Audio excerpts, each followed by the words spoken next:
So good evening, you beautiful people. Like I said before, we went live. Do not adjust your sets. I am wearing a white t-shirt. For those who are watching the video, you'll see it's probably messing with the white balance of the camera a little bit. I've not worn a white t-shirt probably ever on a broadcast. So for those regular viewers who are used to seeing me in the same black t-shirt every single week, it's not actually the same one. I have about 20 of them, but you know what I mean?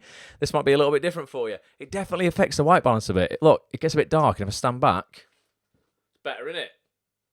But obviously you can't hear me, so we'll just have to go for this. So it is 9:05. It is the 15th of August. Thank you so much for joining me if you're here live. If you're watching on the replay or you're listening on the Acts on This TV audio experience on Spotify or Apple Podcasts or wherever you get your podcasts from, thank you so much for listening. Got loads to discuss with you guys tonight. I'm going to be recapping on a feature that we did last week for all premium members of actonthis.tv. If you're an actor and you want to work more in TV, you want to land more auditions, more TV roles, come and get a membership to actonthis.tv. You will get to hang out every single week with the biggest casting directors, agents, actors, writers, producers in TV, and ultimately be a part of private Zoom calls and also sometimes pre-recorded podcasts with these incredible people, really teaching you the business of the business and how to get way further, way faster than everybody else. Get yourself over to actonthis.tv to check out how you can get a membership. It's super, super cheap. Last week, if I go over to the website, I'm just going to go over to the preview section. We did an update, a brand new webinar with my own voiceover agents, the Voiceover Gallery. We had Alex and Lizzie, the two senior and main agents for the English division at the Voiceover Gallery. The Voiceover Gallery, one of the biggest voiceover agencies in the country. They cater to both English-speaking voiceover artists and foreign language voiceover artists as well. If you happen to be an actor in the UK and you're not originally from the UK, you might have thought up to now, oh, maybe there's no space in the voiceover world for me because I have a particular accent or whatever. That's not the case whatsoever. There's voiceover work available for everybody, regardless of what you think you sound like or accents or languages or whatever. It's a ridiculously abundant industry right now, and there is, just without sounding crude, an absolute ton of money in the voiceover industry. It doesn't seem to have been affected by the whole cost of living crisis and stuff. There's still so much work out there. I'm doing a 4-hour session tomorrow for a new Netflix cartoon. I do a lot of voice acting, not just voice over, for adverts and stuff like that. But it's a great session. I'm going to play a couple of clips out from that tonight. If you want to get access to the full 90-minute session on actonthis.tv, just get a membership. You can instantly unlock it in the members area, and you'll get invites to some incredible sessions that we've got coming up this month as well. If I go over to the schedule, this Thursday, we've got a session with actor-producer Jason Mazur, incredible guy. Brilliant actor, but not just known for his acting. He actually produces a lot of the shows that he's in, things like Sky One's Bulletproof, Channel 5's The Drowning, the new Twist remake with Michael Caine. Week after that show, Real Surgery, he's back with Chris Stone. I've got a great podcast coming out before that as well with 7 times BAFTA-winning producer Nicola Schindler. We've got the BAFTA-winning casting director Aisha Bywater's on the week after. We've got BBC Casualty and Silent Witness casting director Roland Beckley on the week after that. I've got a podcast with an incredible director shooting a BBC drama right now, coming up the week after that, a guy called Matt Holt. The schedule is absolutely jam-packed. Basically, if you want to get 14 hours, basically 7 sessions of coaching online for less than everybody else in this industry is charging you for one, I promise you, like everyone else is charging 30 quid or something like that, 25, 30 quid for a Zoom session, or even more than that, a one-off, and you get no support around that whatsoever. Basically, you'll get a link, you turn up, and then they just go, oh yeah, there's some info, go and knock yourself out. They'll probably charge 25, 30 quid for that. You get 7 of those a month for 24 quid at Acts on This. Literally, I just don't know what you're doing. Why would you go anywhere else? So actonthis.tv to find out more about that. But I'm going to play some clips out of that voiceover session now, a little mashup of what you missed, and then just another clip of that as well. And then I'm going to show you some stuff, like I say, that's coming up, some other stuff that we've got going on. And I want to take your questions tonight as well on voiceover, anything to do with acting as well, the acting industry, anything at all. If you are stuck and you feel you just, you've got a brick wall that you just can't smash through, I want to help you bust through it tonight, basically. So let's see what's going down in the chat. Zoe says, best 24 quid a month I've ever spent. Zoe, thank you very much. Appreciate that. Thanks for being here. Georgie says you don't look as ghostly anymore, Ross. Yeah, no. When I get a black t-shirt on, I look like an anemic ghost. I'm so pale on camera. I don't look quite. I'm not a Spanish tanned god in real life, but I don't look as anemic as I do on camera normally in real life. So it's probably good. I should wear a white t-shirt more often. Let's have a look. Josh, I was saying, you said before, I was saying the little mention to you. Congrats on getting engaged. I saw that on Twitter this week as well, mate. So good stuff on that. Wishing you both the best. Good evening, Caroline. Georgie seconds the best £24 a month ever spent. Nice one, Georgie. Lizzie's in the house. Sarah's here. Thanks so much, Sarah, for being here. Countdown to her birthday, she says. It's my birthday in 3 weeks. I'm 40 in 3 weeks, Sarah. I don't know where the time's gone. I don't know how that's happened. I've literally no idea. Time has just flown by. If anyone's got any suggestions, if anyone's hit 40 already and did something special for their 40th birthday, do let me know. Because I'm looking for things to do, basically. I just tried to book flights to Paris. I was going to just go to Paris with my girlfriend, and they're ridiculously expensive. Like, they seem cheap initially, and then when you add on your bags, and then you add on your taxes and all this sort of stuff, I go, £1,000 to get to Paris. It's a bit mental. So let me know if you've got any better ideas. Right, let's get back on topic. Voiceover. Let me know in the chat if you are or have ever thought of pursuing a career in voiceover. If you are an actor, you have probably 80% of the prerequisite skills required to be a decent voiceover artist. Some of them you won't have. You won't have microphone technique. You won't know how to breathe necessarily for voiceover. You might not know exactly how to break down a script and, sort of like look for, things like pacing and the sort of musicality of a read and things like that, which are very specific voiceover skills that you wouldn't have if you were acting on TV or you were acting in the theatre. But you've probably got, 7 out of 10 of the skills required. So if you are an actor and you think you're pretty decent, voiceover is absolutely an area of the industry you should be exploring. Most actors don't explore it because they have no idea how to get into it. So I've been a voiceover artist for 15 years. It changed my life. It got me out of my day job. It really did. My whole life transformed when I got into voiceover. I was working for minimum wage in a toy shop in the Trafford Centre, pursuing my acting career, hating my life, wasting 35 to 40 hours a week in a shit job, hoping somehow I'd be discovered in the acting industry. It was never going to happen. I was kidding myself. And voiceover was the thing where basically I ended up working 10 times less the hours, so roughly 4 hours a week. Sounds crazy, this, for 4 times the money that I was getting working for that minimum wage job. Like, as I say, there's quite a lot of money in voiceover. It's charged out at a minimum of £250 an hour. So I was earning roughly £1,000 a month for 40 hours a week. I could earn that in 4 hours doing voiceover. So here's a little mashup. I brought on my voiceover agents, Lizzie and Alex from the Voiceover Gallery, onto actonthis.tv last week. Here's a little bit of what you missed, and then we're going to just dive into just some of the things that Lizzie and Alex were saying make a good voiceover artist, and then I can answer any questions you guys possibly want me to answer on this topic. 2 absolutely awesome agents from leading voiceover agency, the Voiceover Gallery. It's Lizzie Finch and Alex Griffis in the house. Lizzie and Alex, welcome to Act On This. How are you both? Myself and Lizzie look after the English-speaking artists. Yep. Included in that are international English-speaking, so, American accents, that kind of thing. But then we've got another team here who look after all the international artists, so that's speaking all various different languages. And the day-to-day for me and Lizzie really is finding work and getting our artists booked onto jobs. We do a lot of the radio ads and the TV commercials. We do a bit of gaming. We've recently started dabbling into podcasts a little bit, and also animation work and kind of ADR dubbing as well. If people do take this as seriously as their acting career and really commit to it, what kind of money can they earn? 10k plus we usually can, are our big ones. Yeah, so 10-15 grand for an hour's work. Give us a number 1 in the chat if you take that. 3 commercial reads, 2 corporate reads, 2 documentary reads, and then we convert that into a montage. There's some things you don't want to see, and some things you do. Like the new subs at Subway. You know they're fresh because they're made right in front of you. And you can get a different 6-inch sub of the day from just $2.99. Subway. Eat fresh. I just can't seem to get a voiceover agent. It can take time until they have that space on their books, but in 3 months, in 6 months, the person who's competing with you might leave their books. I was born with a flat nose and a cleft palate.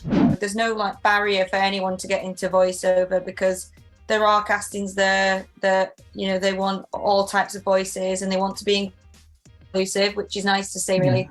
As actors, the majority of you, from whatever training you've had, whatever experience you've had prior to thinking about voiceover, is you probably already have the skills to be a good voiceover artist.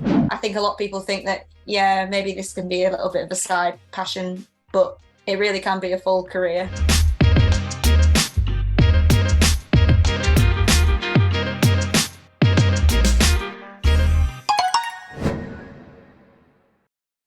It's on this.tv if you want to unlock the full 90-minute chat. Ultimately, it is a blueprint. It's pretty much a step-by-step of how you go about launching a voiceover career. We cover voice reels. You heard a bit of my voice reel within that little mashup there. You know, Alex and Lizzie take you through how you approach them as agents, emails, reaching out, things to have in your reel. We talk about setting up home studios. We talk about finding work online. Just a little bit of everything, basically. And at the end there, what I loved that Lizzie was saying there, you know, a lot of actors, I think this is so wrong. I only know from experience, but a lot of actors are like, oh, this is just something I should do as a little side hustle. Nah, I promise you, like, there were times, I've had some jobs, some years, where particularly, like, I got a big animation job once that on its own was worth, like, nearly 45 grand. I wasn't earning that out of my acting career that year, I promise you, you know. So if you are looking to escape your shit, draining day job that you hate and is zapping the life out of you and you are losing the will to live, you really should have a little explore of voiceover. You know, it's something you've really got to commit to. You've got to practice. You've got to train. There are online training companies out there like Gravy for the Brain that I have Peter Dixon on, the owner of that, and there's sessions with him in the members area of actonthis.tv as well. There's things like that you can do to get better. But like I say, as an actor, you've got a lot of the skills that you need. What's this, Josh? I'm coming to your wedding. Josh, I'm there, man. I'm absolutely there, definitely. And then what have you put there? Get everyone to the night do. We'll have a little act on this night do. Yes. I love it. So there's a lot of people in the chat here who are looking to get into voiceover, or they've already recorded a reel and you're thinking of now, doing an update. Now you maybe know better, or you've got better equipment, or you're a better voiceover artist now. Kate says 40 is the new 30. Kate, I completely agree with you. And Sarah says it just gets better. I'm expecting life to get better. This is something, like, I'm going off on a tangent, aren't I? Sometimes I think, we don't talk about acting on these. I try and talk about acting and then I go off about life. But honestly, like, and I've had to really embrace this over the years, getting older really is a privilege. Like, that 151,000 people across the world lost today. Ultimately, they're the death stats for today. 151,000 people across Earth who opened their eyes yesterday didn't today. So getting older is absolutely a privilege. But what I've learned, and this should be the order of life, and I know sometimes, life punches you in the face and you have ups and downs, but as you get older, I think you can expect life to get a little bit easier. I don't know what it's like when you get older, like 90, and suddenly, your mobility is different and things like that. But as actors, as voiceover artists, as humans, ultimately, ideally, you want to be developing new skills, learning about life, experiencing things, both good and bad, that make you a better, more rounded, stronger person. So thus, you should be able to take a little bit more of what life throws at you as you get older, because you've maybe been there before or you've had similar experiences. You can deal with life better, basically. So I'm always like, look, we should be optimistic and expect life to get easier as we get older and get better. Like Sarah says, it just gets better, Ross. I think that's something that, we should embrace more as a society, as opposed to almost being like, oh my God, I'm going to be 40, I'm going to be 50, I'm going to be 60, shit. And we've got to use that as well as like perspective to actually take action in our careers as well, because 40 years, I don't know where it's gone. I don't know where the last 10 have gone. To 30, it seemed like life was pretty, not fast. It was relatively decent pace, like, not slow, but like, I wasn't waking up and suddenly 3 months had gone by. I feel since the pandemic, I don't know where the last 3 years have gone. But yeah, like, you've got to take action on the things that you want ultimately now. It's made me realize, I was talking to my girlfriend yesterday and I'm like, listen, I've wrote a script. And I was like, this script that I've written, I don't know why I'm sitting on it. I'm not doing anything with it. I've got a bit of money I could use to develop it and maybe shoot a pilot episode, nothing massive. But like, why am I not doing it? And it's because I feel sometimes we get a bit complacent and we're a bit like, oh, I feel comfortable kind of where I am. Things are all right. And we just sort of, feel we've got all the time in the world. We're walking around, if we're not careful, like we're going to live forever, basically. That's it. And then when you realise you're not, and you have maybe a big milestone birthday like this, you go, oh, shit. okay, I better actually start putting my money where my mouth is and stop talking about what I'm going to do and actually start doing it. So that was a big realization for me yesterday. Sat outside Costa in Chester going, right, what am I doing with my life? I'm 40 in 3 weeks. Right, so voiceover, back onto voiceover. I'm going to play another clip out from the voiceover gallery in a minute, but I want to know where people are at, with voiceover. Someone said, I can't remember, I've lost the comment now. And thanks for all the suggestions of where to go for my 40th, people. But someone said a minute ago about setting up was it Jade? Setting up a voiceover set up in their wardrobe, because that's where mine is at home. Like, it sounds insane, but like in that webinar, I take you through a £250 setup that I use in my wardrobe that still to this day I record national TV ads on, ADR for big TV shows. That's audio, automated dialogue replacement. That's what ADR stands for, where basically you're dubbing TV shows that might have needed extra lines putting in them that are off camera, or you're dubbing, because the audio wasn't quite good on that take, so you're saying the line again for somebody. I often do that for shows like Hollyoaks, where, I don't know, maybe they need like a police call to come through on the radio. I'll record that for them, and that's just done in my wardrobe. So you don't need to spend a load of money to get started in voiceover either. But there is there's clearly lots of people in the chat that are interested in voiceover. And Nick says Ross's voice is a whole octave higher in his sizzle reel.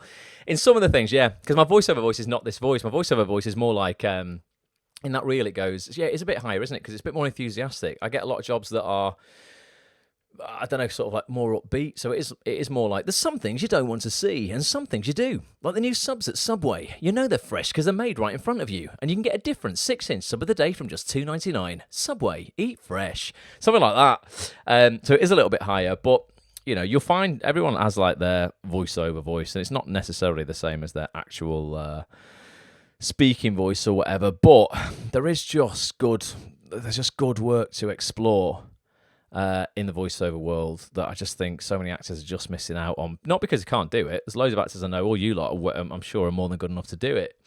But you just don't know how to get into it or the technicalities behind it. So that session with the voiceover gallery will hopefully show you that stuff. I'm going to play another clip out in a minute. Terry, it was Terry. Terry was saying about a voiceover. Terry Jade, I think you were saying about your voiceover setup there. So good work on that.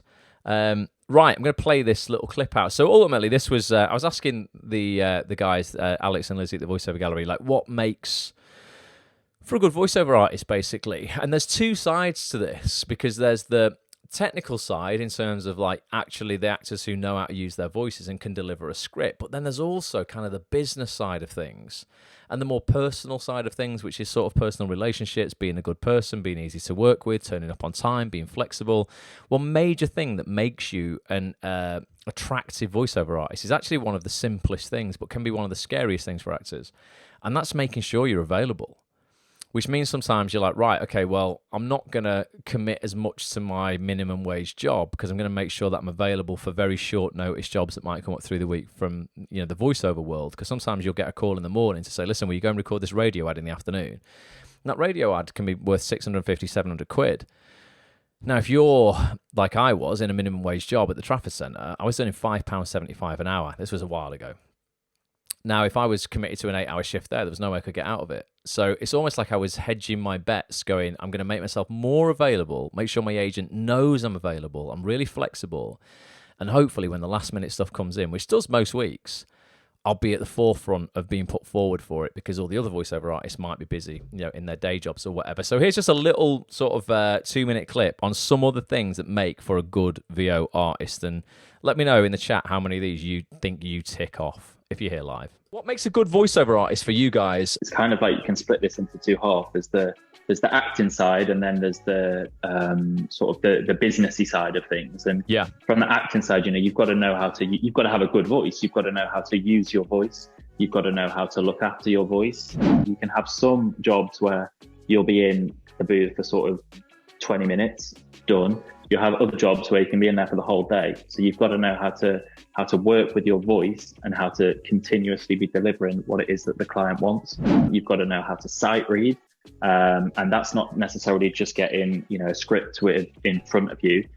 a lot of clients will send you scripts in ways that you just think, well, why have you written it that way? Why is there a big line here? Why is one line down there? Why is there a blue stripe down it? And sometimes you can get that script, you'll know, Ross, literally at the beginning of the session, not even 10 minutes before. Yep. You'll get it on arrival, and you've got to sit there and go, I've got to speak these words however they need to be delivered, and I've also got to kind of comprehend it and get my head around what is on the paper. It can be really flustering as well. When you're in the booth, you can have about 5 clients there, all listening in, all wanting to give their input. You've got a sound engineer there, and then you've also got probably in your head, oh God, my agent's probably thinking about me, and you've also got the feeling of I need to deliver. So there's a lot going on, and you can feel really flustered. So you've got to be able to kind of stay calm and sort of deliver everything. How polite you are to the client as well. Not every client is going to be experienced in directing. There's some clients you'll get who they're not from a creative agency. They're just from like a little brand or something like that. And just being patient with them and, maybe almost suggesting things yourself, and you just being able to take feedback from them. The ones who get back to castings and availability inquiries really quickly are usually the voices that if I've got something last minute, they'll be the ones that I'll reach for first.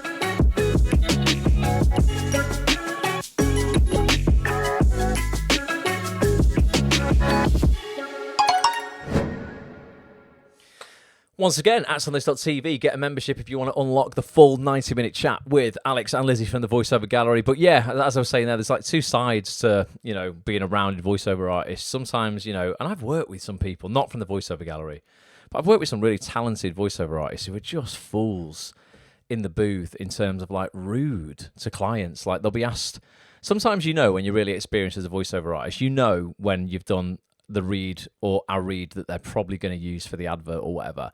But you'll often be booked for the hour. So when you get good, you can probably give them 5 takes within the first 10 minutes of an advert if it's a 30-second ad. And they're going to probably have the take that they need within those 5 takes, even if they make the take up from the first half of take 2 and the second half of take 5. That often is a thing as well. They'll like the beginning of the second take, they'll like the end of the 5th take, and they'll put the two together to make one complete take. But they've booked you for an hour, so your ask belongs to them for the hour. Be really happy in the hour if they make you go again and do 29 takes, which happened to me for a Sky Football commercial, and I knew, right? I freaking knew that by take 7 we had it, right? Because I've just done so many adverts over the last 15 years. But I get it. They didn't want to, one, I guess the client wants to feel that they're getting their money's worth. And 2, they didn't want to risk not having it. So we did 29 takes, basically. Then what happens at the end of the session, they normally say to the engineer, can you send us over our selects? And their selects are the ones that they like the most. And there's often maybe 3 or 4 of them. And the take that I knew was banging was one of their selects. So I was like, you know what? We didn't really have to do the other 22 takes after that, because I think you've probably got it. But it was cool. They say jump, I say hi. No, I don't. They say jump, I say how high. That's what I was trying to say. But I've done adverts, and this other guy, he was being asked to go again. And honestly, it was like Toast of London. Clem Fandango. If you've not seen that show, by the way, watch Toast of London. It's so accurate. It's such an accurate portrayal of the voiceover industry. It's hilarious. But he was argumentative and a bit like, oh, God. I'm like, mate, you're getting paid hundreds or if not thousands of pounds to be here. Stop being a wally. So just basically being really happy, grateful and positive and optimistic and great to get on with will see you very well in the voiceover industry, and that often will make up for, maybe there's someone who's a little bit more talented, but they're a dick, and you're not maybe quite as experienced, but you're really nice. They'll go for the really nice person. So that's something to think about. Liz, I'm celebrating my 50th in Magaluf in November with 20 women. God help Magaluf, she's for. Liz, I did a little 3-day weekend in Magaluf once with the boys. We didn't go to bed. It was ridiculous. I was delirious, like on the coach transfer on the way to the airport, on the way home. It was a 2.5-hour transfer. I don't know what happened. We hadn't been to bed. It was ridiculous. But we did have a good, had a good night. Kept losing my friends though. Like, we were too old for it. It's supposed to be an 18 to 30s holiday. I think we were 32 at the time. We shouldn't have been. But good luck with that. I hope that goes. I hope that goes well for you. Right, let's see what's going on. What's on topic? I'm writing my first short film currently, says Zoe. Can't wait to get it out. We could premiere both our scripts in a joint premiere, Ross. Zoe, hold me accountable. I'm hopefully... Well, no, I'm not going to hopefully do it. I'm just going to do it. I'm going to put my money where my mouth is and stop talking about shit and actually start doing it. I really need to do... Honestly, I've written the first episode as well. I've just got to finesse the ending of the first episode of this. It's a comedy. It's comedy. It's kind of semi-biopical. It's based on my life, really, which is a joke in itself. So, and I think it's funny. When I've got it... maybe we can have an act on this table read, and I'll get some members of the community who want to meet up, and we'll read it all and see if it is actually funny in real life. I think I quite enjoy that. But definitely, and let us know what you're writing, Zoe, and when you've written it. Let's have a look. Shiv says, my agent puts me forward for VO jobs sometimes. Yeah, it's not the same, Shiv. And there's, occasionally you'll get some voiceover auditions going out on Spotlight, but it's... Oh, God, it's nowhere near like having a voiceover agent. It just isn't, there's nothing like having a voiceover agent because they're receiving jobs from dozens and dozens and dozens of clients that would never use Spotlight. They just don't put briefs out. They just big companies ultimately like to deal with big. That's how it is. So if you're a big ad agency, you just like to deal with the big voiceover agents. That's it. And that's where the money's good as well. So if you really are serious about voiceover, you need to pursue getting a voiceover agent, and your acting agent will have no problem with that whatsoever. There's no acting agent that will ever say, no, you're exclusively rep by us for voiceover, because that's just not a thing. And if they are saying that, that's just sack it off, because there's no acting agent that's going to be anywhere near as effective as getting you voiceover work as a voiceover agent. But cool if the odd job comes up, mate. That's great. But there's nothing. The volume of jobs that come through the voiceover gallery is insane, because I'll get a booking reference for every job that I do, and sometimes I'll get a job and the booking reference, it's all numerical in sequential order. So I'll get a job from the Manchester office, and it might be like, job 1102 or something like that, and then just 2 days later I'll get another job and it'll be like job 1405 or something like that. You go, God, it's been like, just in 2 days there might have been 210 jobs, 250 jobs that have been through the the books. So there's no way an acting agent can look after you for the acting side of stuff and do all the Spotlight submissions and then have that volume of work come through them for voiceover. So it's a massive industry. It's huge. Right, what else is going on? I've still got loads of videos to play out. Kelly said, I'd bloody love to listen, read your writing. We should do this. We should definitely do a table read. Who else is up for a table read? George is up for a table read. And Bobby says you'd make a perfect Ross. Yeah, I'd have to play Ross, Bobby, but who else wants casting as the lead? Is that Alex? Alex, you can't play me, because the whole point of me writing it is to give myself a job. But there's loads of jobs in it. For good actors in the acting in this community, there's loads of jobs. There's not going to be loads and loads of characters, because I probably can't afford a cast that big initially. But when it gets commissioned by Sky or Netflix, I'll give you all the job. No worries. Everyone's up for it. I love it. Everyone's saying count me in. Wicked.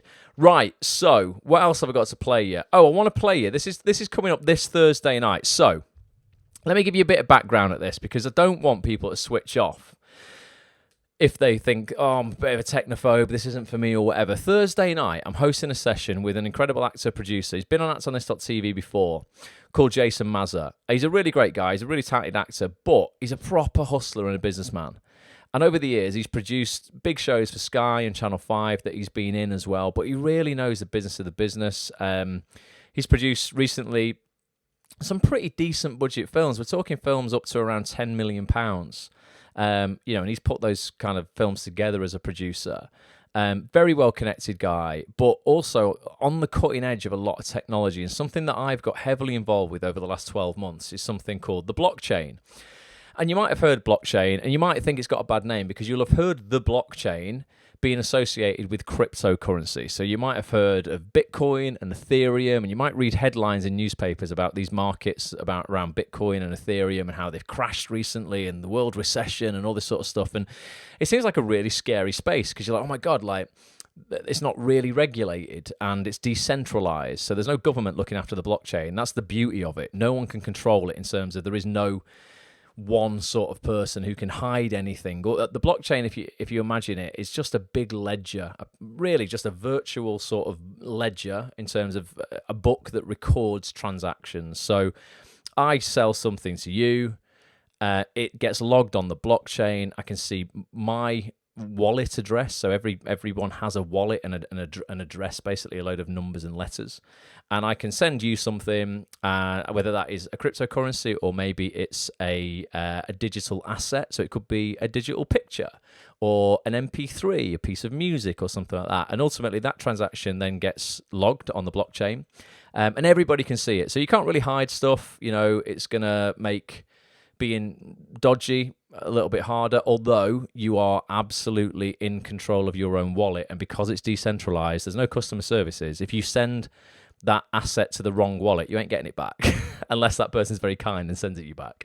You've really got to watch out when you're using the blockchain because it is decentralized. But there's an awful lot of use cases for the blockchain in the TV and film industry. And the main one at the moment that no one is really doing because it's so new and people don't really understand this is raising finance and getting people on board your project ultimately to make it happen via the blockchain, okay? And one really simple example of that would be, I've got this script that we just talked about tonight. Zoe's got her script, whatever. Everyone on there has got a script that they're like, right, I want to fund this. I want to make this thing. I'm finally going to take control of my career and I'm going to make this happen, but I have no money. So I need backers in a similar way to crowdfunding, but in a much better way. I need some backers who are going to help me make it. So what I could do is I could go, right, I'm going to have a digital artist that I really like, that's maybe, an up-and-coming artist that's popular. I'm going to get them to design for me my movie poster or my sitcom poster, whatever it would be. And it's a digital piece of art that's made by this up-and-coming artist who in themselves are a really cool creative. And it's going to be the first ever movie poster for the pilot episode of my sitcom, right? And then I go, right, okay, I'm now going to sell 500 of these. There's only ever going to be 500 of them minted. That means basically created and put on the blockchain. That's it. There's 500 of them. There'll never be any more. And I'm going to sell these for £50 each, and then that's going to raise me £2,500 to make this project. Now, that's a similar model to me doing a Kickstarter or an Indiegogo campaign, and you all just donating 50 quid anyway. But where the blockchain changes the game is this. You can put into that transaction something called a smart contract. So in that contract that you buy that movie poster from me, you buy that off me, in that contract, I can say, right, okay, 10% or maybe, 25% of all of the proceeds from these 500, posters that I've sold, I'm going to pool all of that. And, I'm going to distribute, I don't know, maybe I'm going to try to think exactly what the best way to sort of make this obvious for you. So what I do, I would go, right, okay, I'm going to pool all of these X amount of this money or whatever. And then, for instance, there's lots of things we could do with that. We could either go, right, I'm going to invest that in something else for the community. And then if that grows, we all share the profit from it. Or, you know what, I could just keep all of the money. And then when I sell that product, say I sell it to Sky or whatever, written into the smart contract could be literally 10% of all proceeds that ever is made from this sitcom moving forward forever gets pooled and then distributed equally between the 500 people that actually initially donated money to that project. So it's a way for you to be part of the project as an investor, know that your investment is safe, and then get profits forever leading back. Now, once, moving forward, you'll always, get dividends or whatever it is from, if I sell this script to a TV company and we make a second series of it, and a third series and a fourth series, 10% of all of that will still come back to the original 500 backers in the smart contracts and be automatically paid out to your wallet over the blockchain. There's loads of other things that you could do with that as well. Let's say this digital artist who designed this poster becomes Banksy. He blows up in his own right. You've got one of only 500 ever created assets that you could then sell to collectors of his artwork. Now, the only thing is when you sell that, the person who owns that poster then would receive the 10% royalties. Okay, so you've got some things to sort of weigh up there. There's just loads of really innovative ways of backers of your projects actually being part of it and actually getting a profit moving forward. If you're a musician, rather than getting a record label to bankroll your first album, you could say, right, well, you know what? I'm betting on this guy. You find Justin Bieber before he's big, and he goes, I'm gonna fund my first album by getting 1,000 people to donate £50 and buy this piece of artwork of my album cover on the blockchain. Imagine having invested in him, and then moving forward, 10% of his entire net worth is split between those 500 backers. It'd change your life. You'd be a multi-squillionaire. So it's a really innovative way to fund projects moving forward. And there'll no doubt be other things that people do with the blockchain and stuff moving forward in our industry. But Jason Mazur, who I've got on Thursday night, is going to be talking about this in depth. And we're going to be sort of going over some of the things that people are looking to do right now. It might be a little bit overwhelming.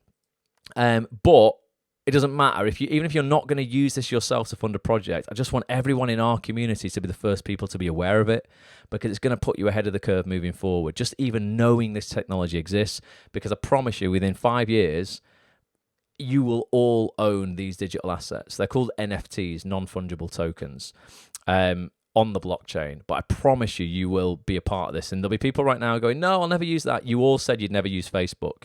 You're on it now. You probably all said, oh, no, the internet, that's a fad. I'm not going to use it. You're all on it right now. Oh, I'm not going to use email. Many people watching this probably open an email to click a link to come and watch tonight.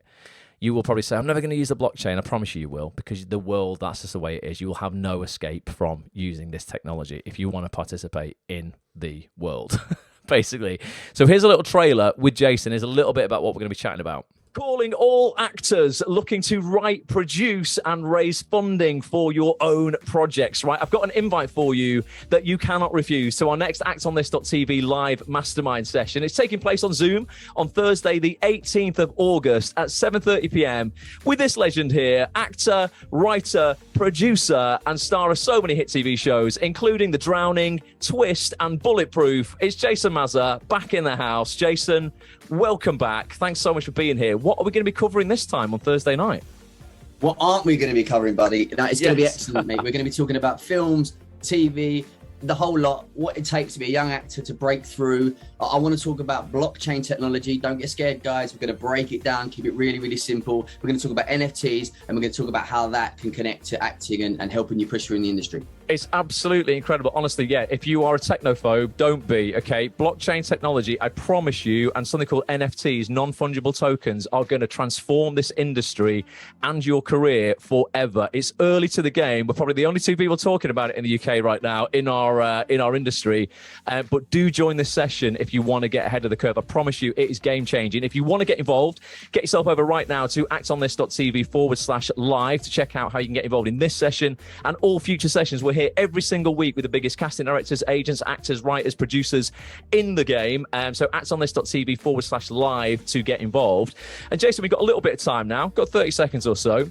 Great. Bit of pressure on you. Why don't actors want to miss this session in particular? So listen, we've hinted at it, but this session, I'm going to talk about if I was a young actor, an innovative way that is going to help you break through into the industry. What I'd be doing right now if I was a young actor trying to break through this industry. So do not miss it. And I promise you, honest to God, nobody is doing this right now. The first person that do this is going to change the game forever. Be there, actonthis.tv/live.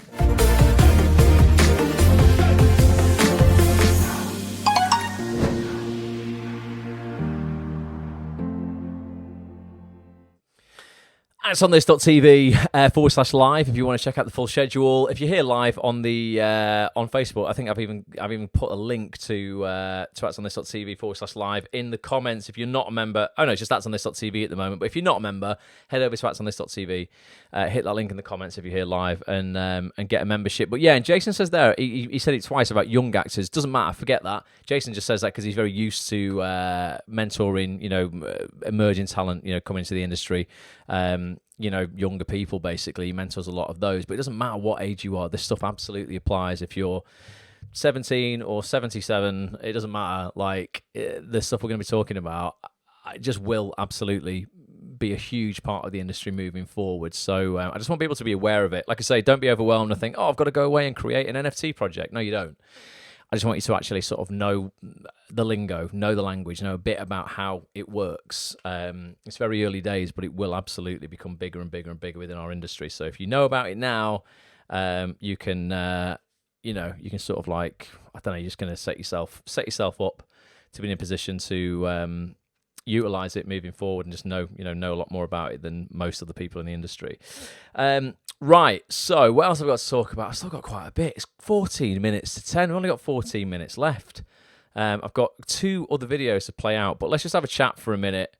I've got some great podcasts coming up. I'm going to play a trailer out for one of those in a minute. I'm going to play some a classic ActsOnThis.tv moment out in a minute as well. Let's just do a little bit of live Q&A. Anything that I've mentioned tonight that people just want a bit more clarity on, or just want to just chew the fat on, just let me know in the chat now. Zoe says, I'll be on the Isle of Wight, but we'll definitely catch up in the week after. Gutted I'm staying somewhere with no Wi-Fi. Do you know what though, Zoe? Sometimes you just need to just stay somewhere with no Wi-Fi.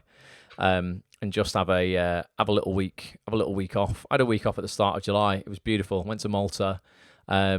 And it was just really nice just to sort of get away for a week. I didn't fully switch off. I did have Wi-Fi, so I was still answering tweets now and again and emails around the pool and stuff like that. But it was a lot easier to do that with a pina colada in my hand or a strawberry daiquiri or something like that around a pool, as opposed to standing in front of my computer in the sweaty office that is here. It's so hot. My flat is like a sauna. It just keeps the heat in, which means I have a very low electricity bill at the moment. Even with the energy price caps, my electricity bill is 30% cheaper than it was last year. So I'm all for the heat. Don't need to turn the heating on at all. But yeah, sometimes it's good having a little week off and switching off. I noticed Tom Holland today, for those who follow Tom Holland, Spider-Man, on Instagram. He put a post out on Instagram today saying he's taking time off social media. He's deleting all of the apps, he says, because they're affecting his mental health. And this is really important to realise as well. So many actors, and I guarantee it, because we've all done it, we've all looked at people at the top of their game, like Tom Holland. People will look at other actors who are top of the game right now in the UK. People like Stephen Graham and just massive people in film and TV, and they'll be like, oh, these guys, they've definitely got it all together. They must be so happy. Blah blah blah blah blah.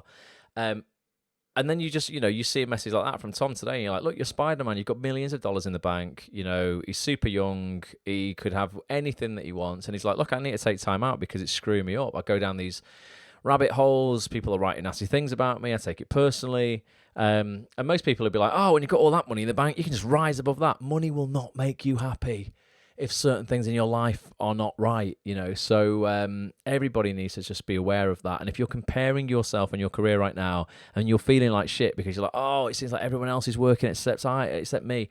I know a lot of actors who are working, honestly, who are thoroughly miserable. Really do. I get emails or texts or phone calls from people every day, practically. Some have the biggest accolades in the world, BAFTAs, Oscars, and they're really struggling. Like some people, honestly, genuinely recently, a big actor with these accolades, said to me, when they were going through something that luckily they're out of right now, but they were going through some real hardship about a month ago, and this person on paper has a lot, over 10 properties, hundreds of thousands, if not, I don't know, close to probably £1 million liquid in the bank, TV shows coming out their ears, option for more series, biggest accolades. And they said to me, and I'm not making this up, I promise you, they said to me, now they're out of this thing, but when they were in it, they said, I now understand why people can't see the light and end it all, like literally take their own life. And they on paper have absolutely everything. So just realize, if you're not happy now with what you have, when you have none of those accolades, or you're working a minimum wage job, if you can't choose to be happy, and it's hard, it's hard. I know 70% of the audience will probably switch off now and go, it's all right for you to say that, Ross. You can't choose to be happy. You have to. You have no choice but to choose. That is your choice, to choose to be happy, even with struggles in your life, because I promise you, no matter what you have in the future, you're still going to have problems. Life is going to punch you in the face, illnesses, family members you're going to lose, relationships that are going to break down, personal challenges, jobs that don't go your way, all this sort of stuff. It doesn't matter what you have. I just see it, and it's something that's made me able to handle life a lot easier because I've almost lived vicariously through other people's success. I've not had this success that, I interview people every week who have, but because I've probably spoken, I don't know, I've spent probably over 40,000 hours doing this.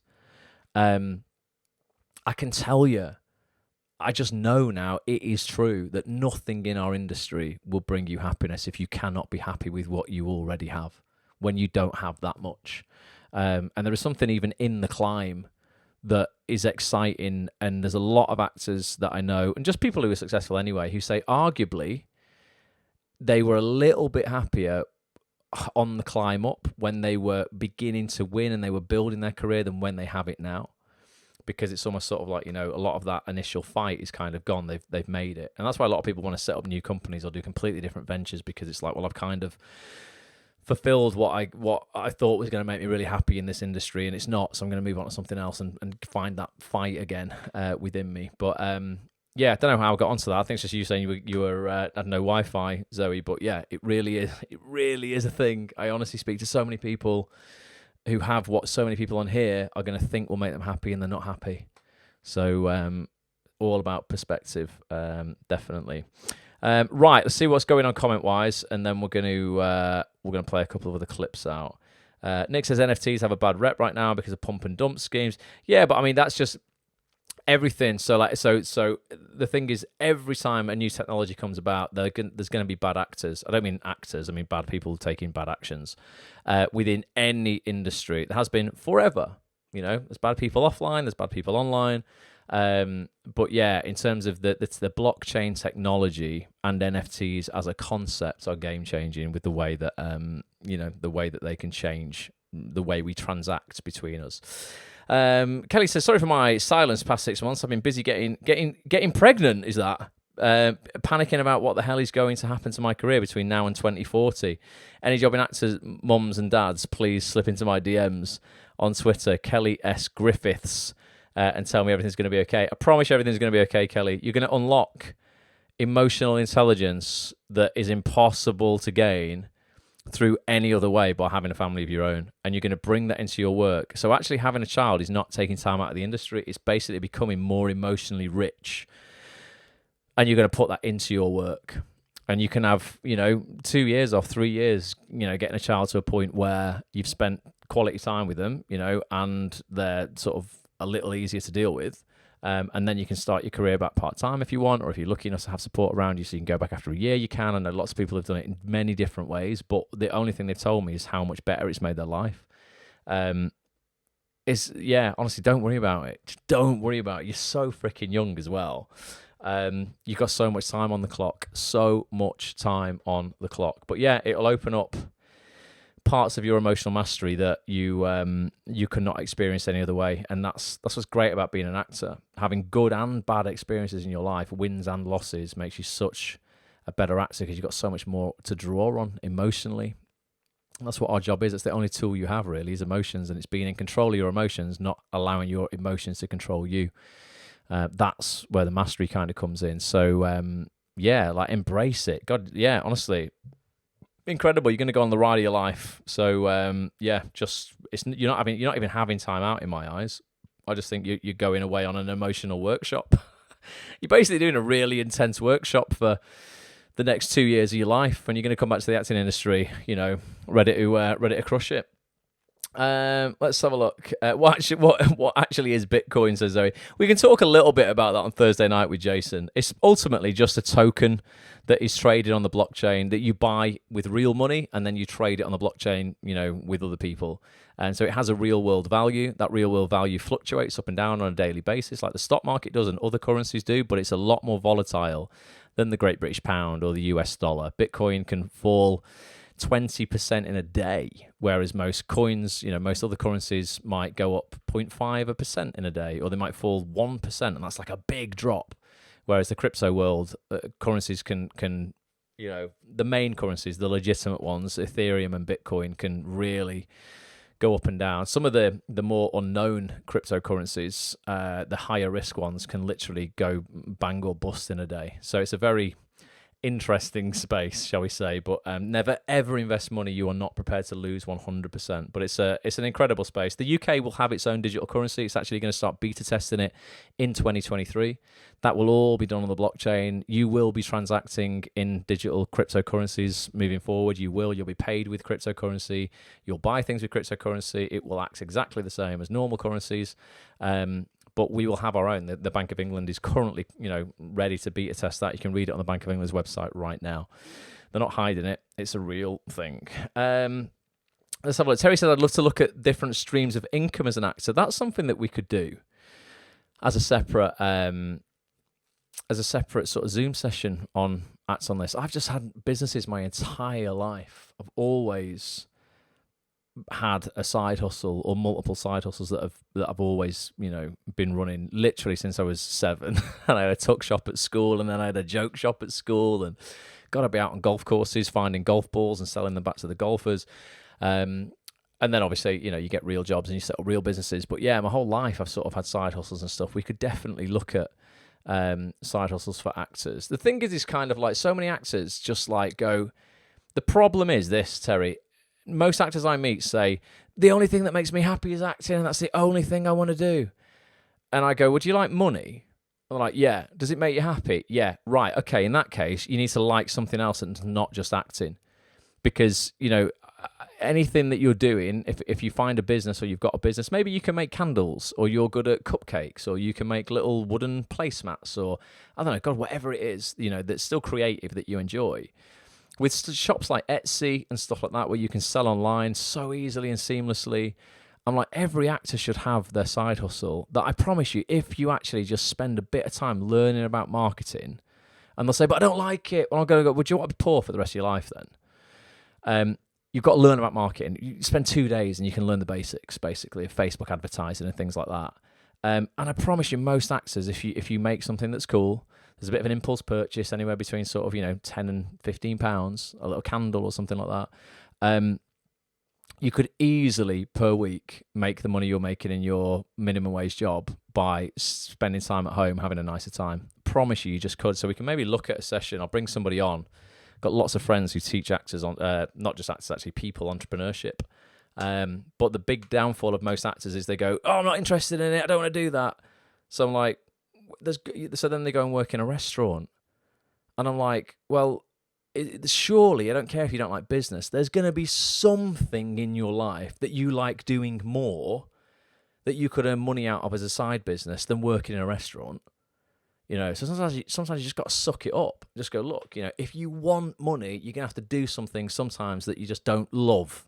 But you're going to love it more than working in that shit job in the Trafford Centre like I did. So we can look at stuff like that, definitely.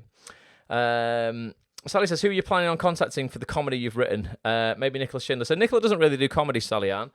I've got a podcast coming out with Nicola next week. I'm going to play the trailer for that in a minute. It's coming out next Tuesday. So Key Street Productions don't really do comedy. They do a lot of drama and stuff. Notoriously, like when she had Red Production Company, they just did a lot of brilliant drama.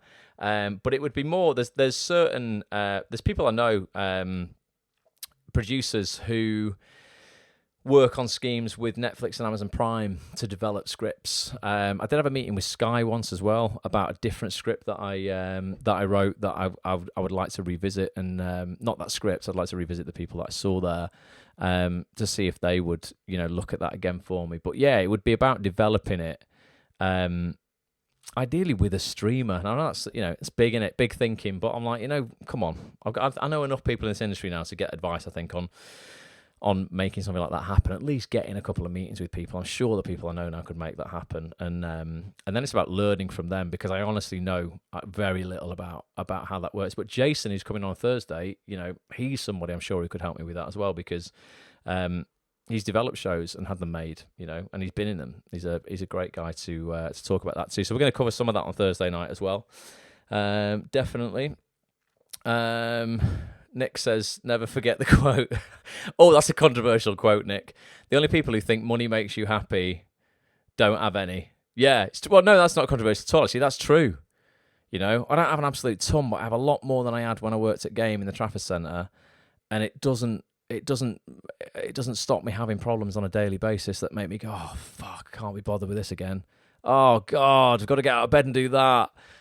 I should get up. We all should get up and kiss the world, to be honest. Just be grateful for another day. But life sometimes isn't like that. But yeah, as I've got more financially stable, I still have so many problems that like they're slightly better quality problems. But no, it doesn't make all your issues go away. It doesn't make them go away. You still have oh my God, like you still have really, really challenging times. And like I said before, there are people who I know with multiple 6 and 7 figures in the bank who still have talked about really, really dark days that they've had whilst they've had that money in the bank. And I know them personally. I'm not making that up. They're not people I've heard on podcasts. They're actual friends.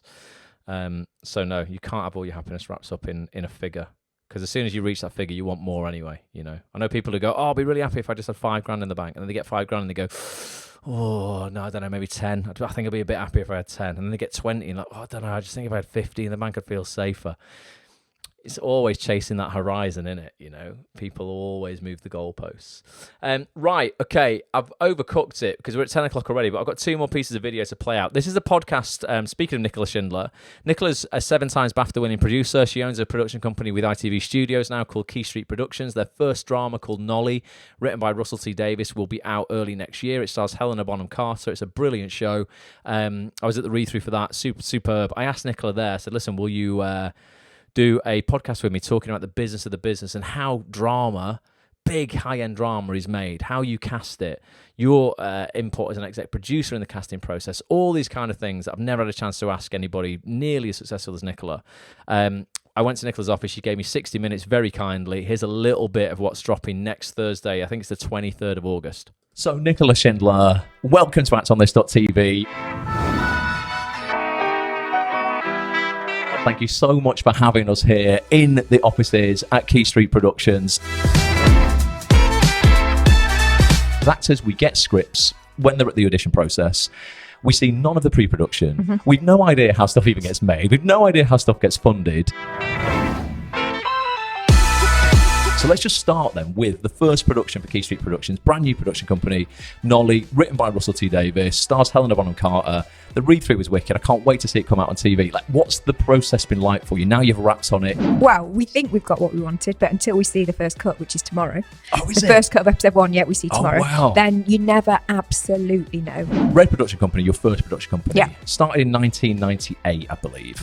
I set up Red because I had produced probably only a couple of things actually, but one was Hillsborough, which had made quite a splash, and then I produced a feature film called Heart, which was also Jimmy McGovern. Yep. And I wanted to be able to work on shows and ideas that I loved and that I never felt that I was working on because that was my job. Right, we're going to talk about money. I don't know what you're allowed to tell us, right? But this is the most fascinating part of the industry for me. How much do you even need? When you're looking at shows like It's a Sin, Years and Years, how many millions are you allowed to tell us? Like, how much are we talking? Millions. As actors, we're all like, casting directors, you're the gods, give us a job. Whereas casting directors for you are like, Nicola, you're the god, give us a job. How have you chosen the casting directors that you've worked with over the years, and how involved in the casting process are you as the exec? I'll look at CVs, I'll see what they cast, I'll meet people, we'll see if we've got the same similar taste. It's all about finding people who want the same thing from the dramas as you do. I will watch every single audition and I will have input into every single part. So you watch every tape? Every single one. When you're seeing an actor in an audition, what is it for you? Are you like, they're in, I need them in my show?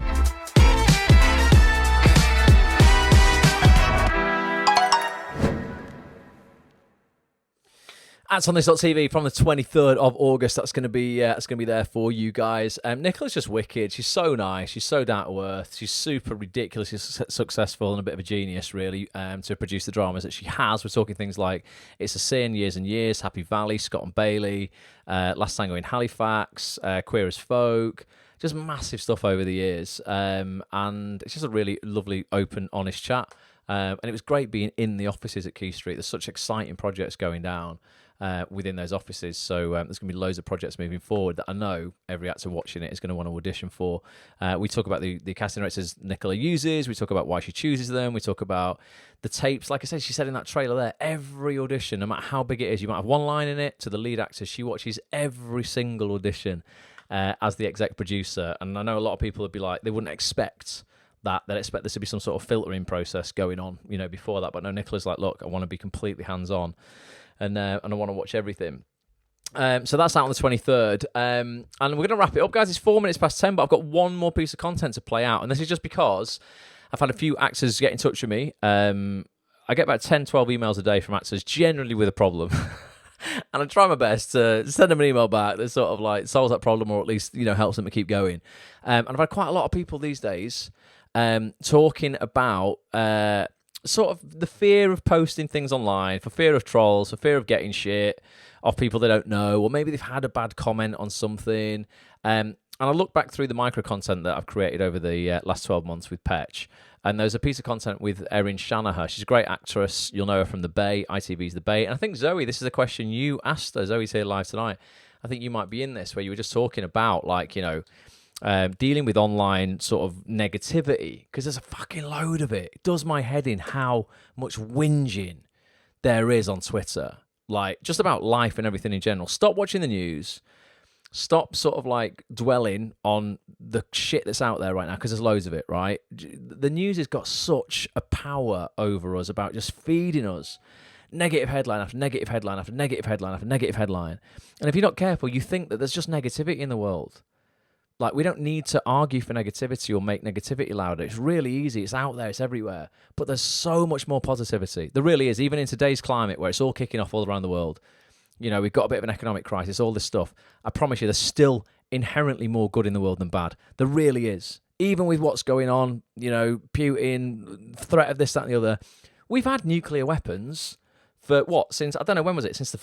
At least since the 60s. Probably longer than that. Probably over 60 years. We're still here. No one's used them yet. So that proves to me inherently human beings are good. Now, hopefully they won't use them, right? Otherwise, they won't be doing any more Monday Night Lives. But like, if you're not careful, you believe that was absolutely going to happen, and the whole world's going to come down economically, and we're all going to lose everything, and our electricity bills are going to be 10 grand a year, and all this sort of stuff. There's just so much more positivity in the world if you look for it. There really is. And I think it's down to us as optimistic human beings to make positivity louder online as well, and to sort of like, just post some positive things and be supportive of one another and help each other, and just, spread kindness and love, as opposed to fear and bullshit and negativity. So this is a little bit of advice from Erin on just dealing with trolls. If you've maybe got a self-tape, or you've got a short film, or you've got something that you want to put out, but you're like, I just don't have the confidence because what if someone says it's shit? Listen to Erin's advice now. It's so much about them, not about you. If someone has the time to watch a piece of your content and leave a negative comment, they are in such pain mentally inside their head. If they have to get their pleasure from tearing other people down, like, smother them with a bit of love. Ask them, are they okay? Because I promise you, sometimes I'll get emails from people telling me to F off. They'll get on my email list somehow. They'll actively subscribe to my email list. I'll send them an email, and they'll write back in capital letters sometimes, F off, stop sending me this. They think, I imagine, it's going to an anonymous address and no one's going to read it. I get every email that's replied to from my email list. And I'll often write back, oh, hey, Dave, I'm so sorry whatever I sent you didn't resonate with you. I really try and add value to actors' lives. Apologies if, anything that I sent you, wasn't applicable or upset you or whatever. If there's anything I can help you with, please let me know. Like, if you're not all right, we need some help or whatever. 9 out of 10 email me back going, oh my God, I'm so sorry. I'm having a bad day, and I didn't think anyone was going to read that. So trolls really are just in pain and are just hurting. So like, sometimes give them a little bit of love as well, but post your stuff. Doesn't matter what other people say or think. If you are happy with your work, post it. So I want to end on this.